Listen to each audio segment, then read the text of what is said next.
Albayog! Na ano na?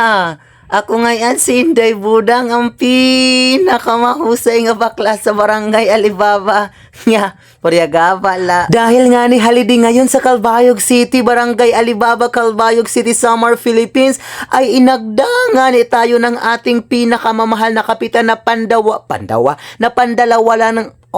napandalawa lamang na pinakamaganda sa barangay Alibaba kay malamang ako man ang pinakamaganda dito.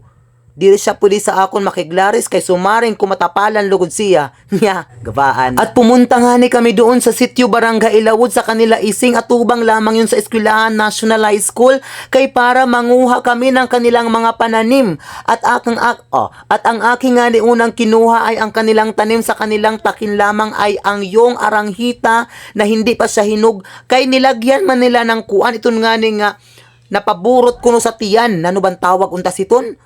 Basta siya iton pero ang ungod talaga hindi talaga siya pamburot kay panhadlok lamang yun sa mga rawat para sa iyo. At yun na nga ni ay nagsuroy-suroy na nga ni kami dyan sa kanilang mga pananiman at nakakita nga ni kami ng lansones na hilaw pa at sinabi ko nga sa aking sarili ay bukas-bukas mahinog na ito, babalikan ko ito kay ako ba yung unang nakakita? Malamang kay kung ang tag-iyang unang nakakita niyan sila ang may karapatang manguha pero kay ako mga unang nakakita ako ang may karapatang manguha. Chares, ti aulaha, ba naman kit pangis gamalat kat sini.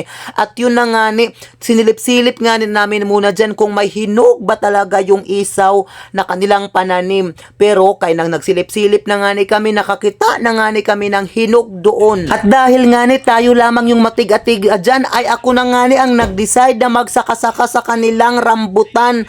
Kay madali ba ang pagsakasaka kay pinaglihi ba tayo sa unggoy? Sa kabila nga ni ng maraming sirom sa puno na yan ay sumaka pa rin ako kay lamot baya tayo at gusto nating kumain. Ay!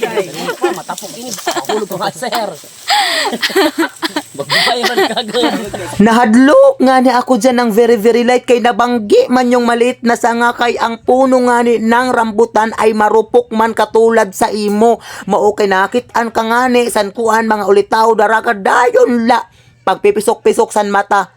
Waray good ka mga tinatao. Nalalangutak sa iyo. Kung pag-uusapan nga ni ang pagsakasaka sa mga puno ay walang problema yun sa akin kay dahil mula bata pa ako hanggang ngayon ngayong nagsilaki na ako ay easy lang yung sa akin kahit bakla tayo.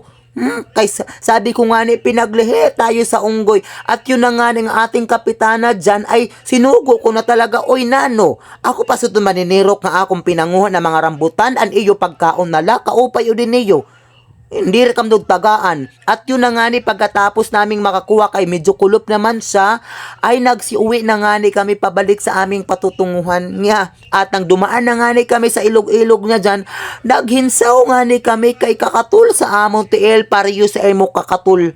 Nakuan ka at sinabihan nga ni ako dyan ni Kapitana kay kinagat na pala ng sirom na yan ng aking dila. Akala ko nakagat ng aking mga sariling tango.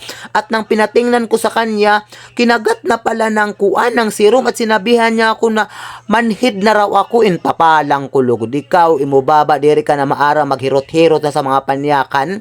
Lusaran ko gihapon ikaw memorandum, rectangular memorandum.